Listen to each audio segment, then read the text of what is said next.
Welcome to New Money Millionaires.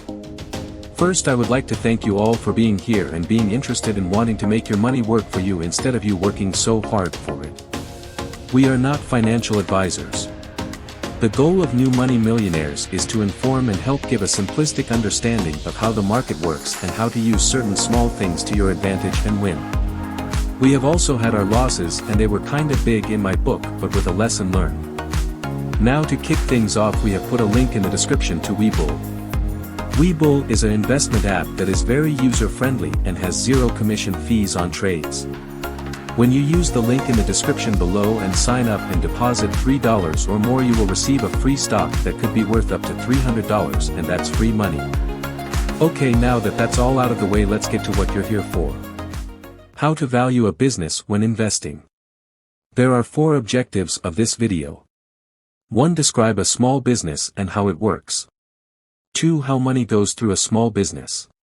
3. Compare a small business to a large business. And 4. How to value a business or investment. First, we have to have a smart and wise owner, and this is going to be Lisa here. We are going to start with one owner so that we can get you to see the basics of how it all works. Later we are going to talk about having a business with 100 to 100,000 owners as we get into stocks and big corporations. Now please remember, the owner owns the business, so when you buy a share of a stock or company, you are an owner and should treat it as such and not think otherwise.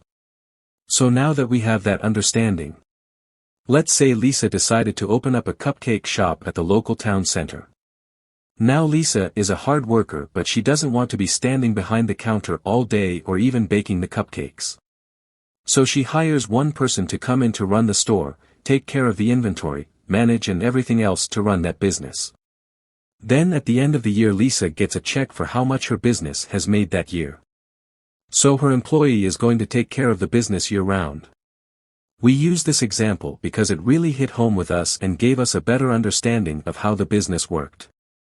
And it's the same when buying stocks or investing your money in a company.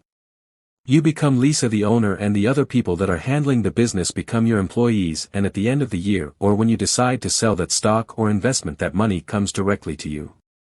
Even though this can be checked regularly. So now that we know we have the owner and the business, the next thing we have to have are the customers. Those are the 3 basic parts to any business, big or small. Be it Walmart or the local corner store. Now that we know the parts to the business, let's see how the money flows. This is in a 1-hour time span, and we just came up with this part because myself or Mr. Hoswing has never had a cupcake stand and could not tell you how much it costs to run or how much it generates. But with that being said, these are just random numbers to get the point across. Now we are going to look at how the money flows and where it goes, and remember, these are just random numbers. So it starts with the customers that have been coming to the cupcake shop for the past hour, and at the end of that hour the shop made $100. That is the total revenue for that hour. Or the total amount of money made during that hour. Remember that term total revenue because we are using terms related directly to stocks investments and that you will hear often. So take note or come back as often as you like, because as you get more into it, these terms can be translated into investment terms. So the total revenue is the total amount of money the customer spent or the shop generated in that hour. Now this does not include anything Lisa had to spend money on or the employee had to spend money on to keep things going for that hour. Now we're going to take that $100 and go inside the business and see how that $100 is spent. So 20% of it went to the employee's pay of $20 per hour, just to keep it simple and understandable. So she's getting her $20 an hour for all that she does in the business and taking care of the business and running the store. Next we have $40 or 40%, which has to go to materials, blenders, ovens, and those kinds of things. The last thing is the cost for the building or land, and again these are just random numbers. Let's say it cost Lisa $10 to pay for that area for an hour. Now when Lisa adds all this up, it is called the cost of revenue. When the customers came to the shop, that brought the revenue, but when Lisa has to add it up, it becomes the cost of revenue, $70. Meaning that's how much it cost her to get that $100. So now the shop is left with $30 income before taxes. Now after she pays the taxes, the rest is net income or earnings. What we talked about before. This term is very important and you will hear it a lot, so never forget it. When you begin to deal with investments and shares, that is net income or earnings. When you divide it down to one share, that's when it is referred to as earnings. The money that goes to the owner when referring to stocks is called a dividend. Some companies pay these out on a monthly or quarterly basis. Net income and earnings are both up there because they are typically the same thing, and the only difference is when you're talking about earnings you're talking about shares. So if you hear someone talking about earnings, especially if you're interested or invested in that company, you should listen. Because that's the overall results of it all. Now this can go both ways.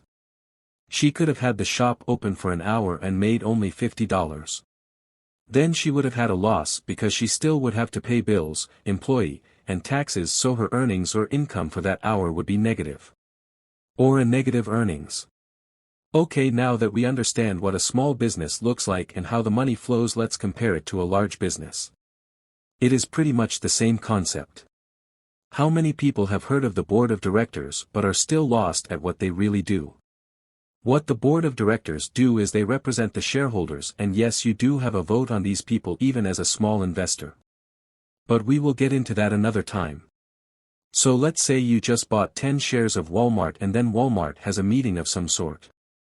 Those board of directors are your voice in that meeting, deciding where the money should go, as we looked at in the small business model. These are people with a huge amount of shares, like a few million or so in that company, and that's how they become members of the board of directors for that company. Now the CEO, CFO, COO, and all the rest of them are employees and all work for the owners. They can be owners as well as on the board, but their major job with those titles are to make sure the overall company is going right in their respective areas of the company. Then you have the customer, just as we did with the small business. Now that we have seen the difference between a small business and a large business, let's get to the meat and potatoes. What is this company worth? What is the value of this company? If you've even been watching the news or listening to stock analysts, you will hear them say a company is worth $60 but trading at $50. How do they figure that out? Now this is just a general idea of how it works with simple numbers.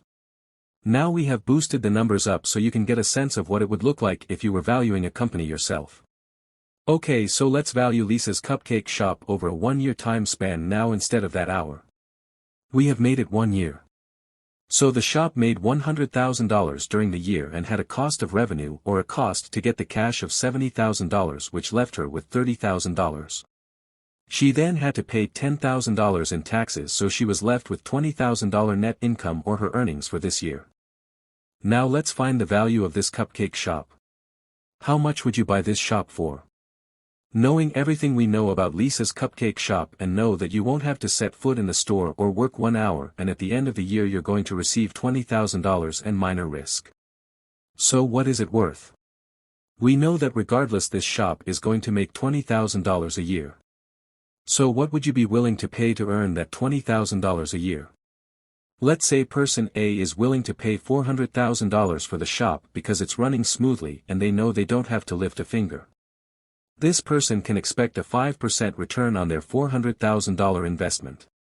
Because they know at the end of the year they will be receiving $20,000. Alright, let's say person B is going to buy the shop for $200,000 because they may have to do some minor things but not much, so they would be receiving a 10% return on their investment of $200,000 because they are getting $20,000 at the end of the year.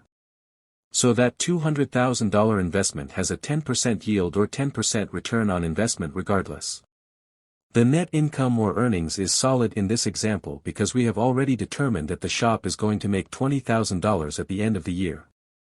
Now person C said they are only willing to pay $100,000 for this shop because there's maintenance, rehiring, and getting better equipment for the shop. This person will receive a 20% yield on their $100,000 investment because at the end of the year they will be receiving $20,000. So to bring it all full circle, you will see this business never changed in each example. The business always brought in the same $20,000.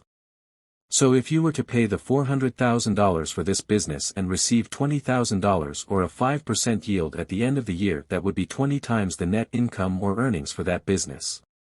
If you will notice, the more you paid for this company, the less you received, or the lower your return on investment was. The same thing happens with stocks. That is why it is important to do your own research and find out what a company is worth, because if you pay too much, your return goes down. You don't want to overpay for a stock and lose money the entire time you own it. So now, what is this company really worth then? The value of a company is what you are willing to pay for it.